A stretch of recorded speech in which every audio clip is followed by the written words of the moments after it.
సంఖ్యాకాండము 12వ అధ్యాయము. మోషే కూషు దేశపు స్త్రీని పెళ్లి చేసుకునియుండెను కనుక అతడు పెళ్లి చేసుకునిన ఆ స్త్రీని పట్టి మిర్యాము అహరోనులు అతనికి విరోధముగా మాటలాడిరి.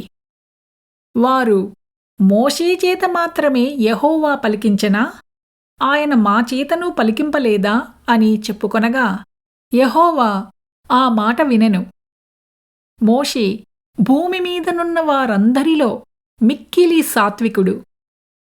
యెహోవా, మీరు ముగ్గురు ప్రత్యక్షపు గుడారమునకు రండని హఠాత్తుగా మోషే, అహరోను, మిర్యాములకు సెలవిచ్చెను.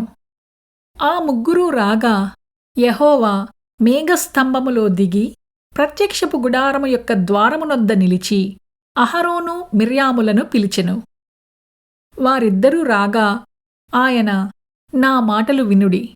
మీలో ప్రవక్తయుండిన ఎడల యెహోవానగు నేను దర్శనమిచ్చి అతడు నన్ను తెలిసికొనినట్లు కలలో అతనితో మాటలాడుదును. నా సేవకుడైన మోషే అట్టివాడు కాడు. అతడు నా ఇల్లంతటిలో నమ్మకమైనవాడు.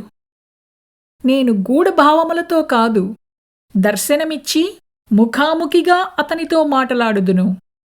అతడు యెహోవా స్వరూపమును నిదానించి చూచును.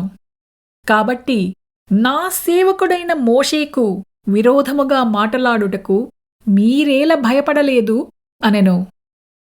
యెహోవా కోపము వారి మీద రగులుకొనగా ఆయన వెళ్ళిపోయెను. మేఘమును ఆ ప్రత్యక్షపు గుడారము మీద నుండి ఎత్తబడెను. అప్పుడు మిర్యాము హిమము వంటి తెల్లని కుష్టుగలదాయెను. అహరోను మిర్యాము వైపు చూచినప్పుడు ఆమె కుష్టుగలదిగా కనపడెను.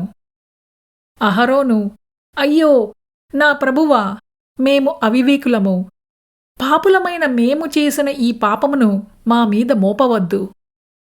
తన తల్లి గర్భములో నుండి పుట్టినప్పటికే సగము మాంసము క్షీణించిన శిశువు శవము వలె ఆమెను ఉండనీయకుమని మోషేతో చెప్పగా మోషే ఎలుగెత్తి, దేవా, దయచేసి ఈమెను బాగుచెయ్యుమని యెహోవాకు మొరపెట్టెను.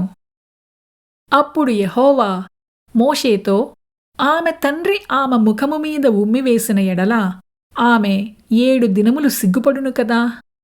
ఆమె పాలెము వెలుపల 7 దినములు ప్రత్యేకముగా ఉండవలెను. తరువాత ఆమెను చేర్చుకొనవలెను. కాబట్టి మిర్యాము 7 దినములు పాలెము వెలుపలనే గడిపెను. మిర్యాము మరలా చేర్చబడు వరకు జనులు ముందుకు సాగరైరి. తరువాత జనులు హజేరోతు నుండి సాగి పారాను అరణ్యములో దిగిరి.